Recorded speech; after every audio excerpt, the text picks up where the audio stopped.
In this video, you will see how you can begin to use OOP, Object-Oriented Programming, easily. Here is some code we're gonna use.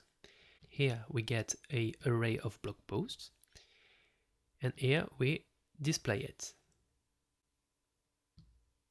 So here is the function which returns the array of blog posts, and you can see that this array is composed of arrays, and each array has blog post data.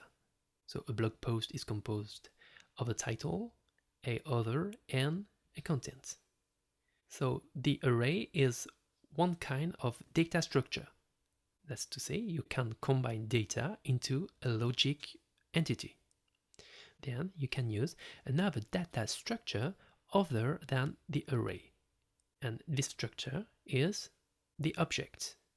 So we're gonna put this data into an object. To do that, you can create a class which will be blog post,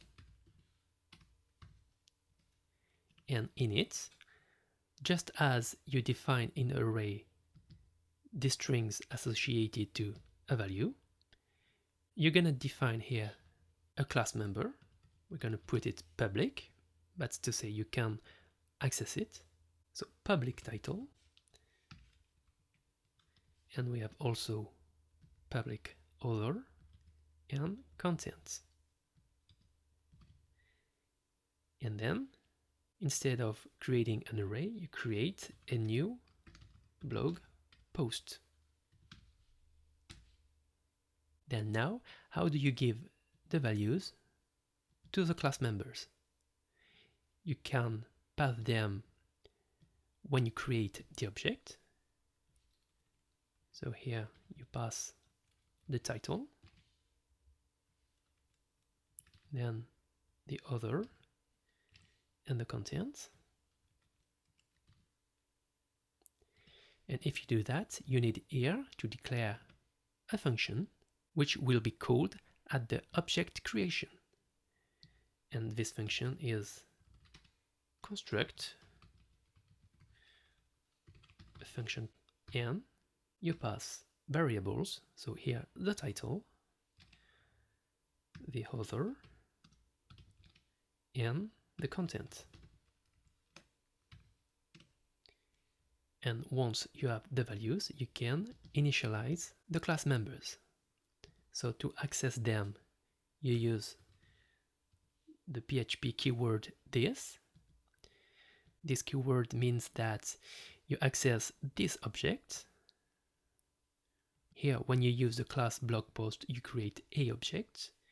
So here you access the new created object, and you assign a value to the class member.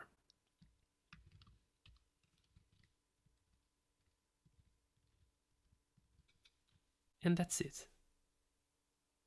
And now you can do the same for the other blog post.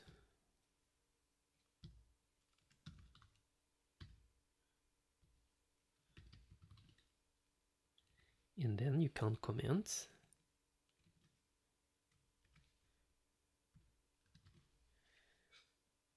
So you can see it's quite the same. Here, instead of using a data structure array, you use a data structure you've created, which is a class blog post. Here, with the new, you instantiate an object of class blog post, and you give values, just as here you gave value to the array. Then now this function returns an array of objects. We need to adapt the code. So here we touch nothing because we get an array and we pass it directly to the function. So we need to change this function to use objects instead of arrays. So here we have an array of blog posts, and for each values we have an object and not an array. So we're going to replace the A, which stands for array, to O, which stands for object. And here we're going to copy that and comment this one. So here we use the blog post object.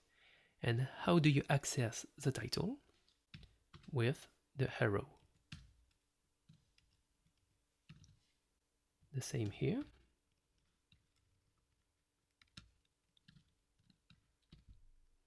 So as here the creation of the object is quite similar to the creation of the array, here the use of the object is quite similar to the use of the array. And now if we refresh, of course I've forgotten here to change, and we have the same. I hope you can see now that OOP is not that difficult. On the contrary, it can help you a lot to simplify your coding and dramatically diminishes your bugs. Because just as here with arrays you manipulate strings and you can have errors, with a class you manipulate variables. And you will see that with classes you can structure your code to make it better.